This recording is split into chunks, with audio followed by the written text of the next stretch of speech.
Hello and welcome back to the Executive Education Alliance. I'm Ryan Draving, and today we're going to walk through how your website looks in different internet browsers.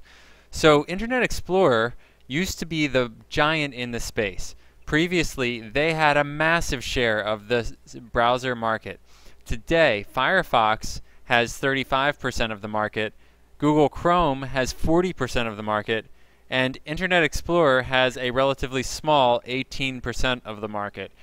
The other challenge with Internet Explorer, it's not only small, but that small amount is split up among a large number of versions.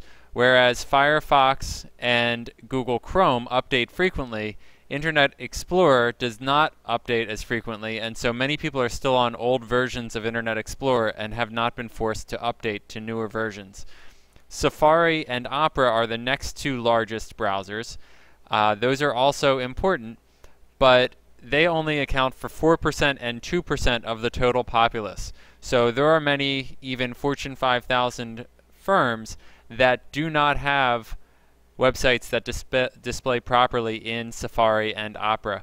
So we're really wanting to make sure that you work well in Google Chrome and Firefox, the most recent versions, and Internet Explorer back at least one version. So there is a really cool tool that I love. So let's pull that up. The tool you can find in your conversion toolbar. So this folder in the toolbar you're going to click on and then click on Website Review. When you click on that, you'll notice that one of the options is Browser Shots, Browser Compatibility. When you click on that, it will bring up this website. Now I know this looks like an old website, but remember, a lot of these are tools that are made to kind of hack around the system and allow you to do it for free. So there's some really useful tools out there that are not well monetized, but do a great job. And this one is free. It takes a while for you to get the results, but you will be able to see in everyone else's browser, how does your website look? So let's scroll down here, and you can see at the top we've got Linux, Windows, Mac, and BSD. So we're going to take a look at Windows because that's really going to give us a good snapshot of everything that's happening here. And Mac and Windows browsers tend to display pretty much the same. It's just that on Macs people tend to use Safari more often. On Windows people tend to use Firefox, Chrome, Internet Explorer more often. So let's scroll down to the bottom here, and you can see that down here there's an option to select none. All of these different options up here are mostly out of date. So most of them are ones that people don't use almost at all anymore. So we want you to really only be bothering to check the ones that are important at this day and time. So we'll select none, and then we're going to go and find, and we'll uncheck this one because it didn't unselect.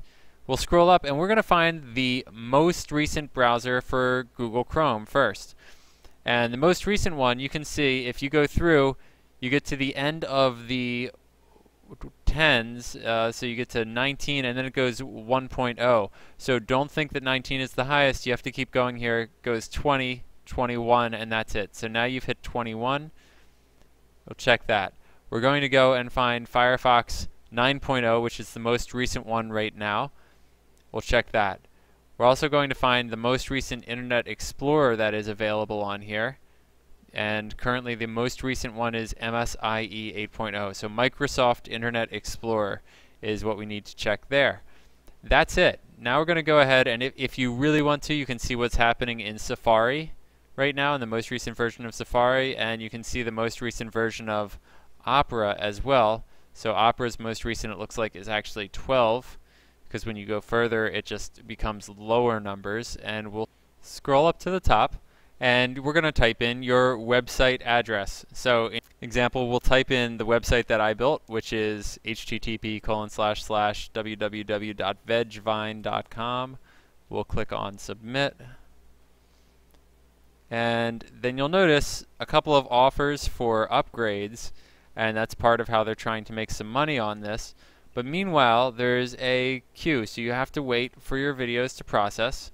And they say it will take somewhere between 28 minutes and 2 hours and 22 minutes. Now, it sounds like a very long time, and it is. You can pay to have it done faster, but if you just want to wait for it, all you have to do is extend it out every 30 minutes. Make sure to do that, because if you don't extend it somewhere within that 30-minute mark, every time you click extend, it will just go to the 30-minute mark again, whether you're at 29 minutes or 1 minute. If you don't click extend within that 30 minutes, it will expire and you'll have to request those screenshots again. So once you have gotten to the end of it, you'll be able to, right here where it says your screenshots will appear here when they are uploaded, you'll be able to download your screenshots and view them actually right here in the tool as well. So that will allow you just to see what's going on, and do you need some help from a programmer, or do you need to go and make a change yourself if you've decided to go and make some changes, or is your website good? Also, you can see, alright, well, it doesn't show up well in Opera, and maybe it doesn't show as well in Safari, but it's being shown well in all of the most important browsers. And you can say, okay, well, that's what's important to me. I'm not going to worry too much about the small percentage of people that are on Opera and the couple of people on Safari.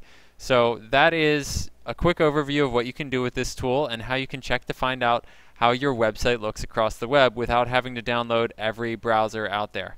Alright, thanks for watching. Have a great day, and I will look forward to talking with you in the next video.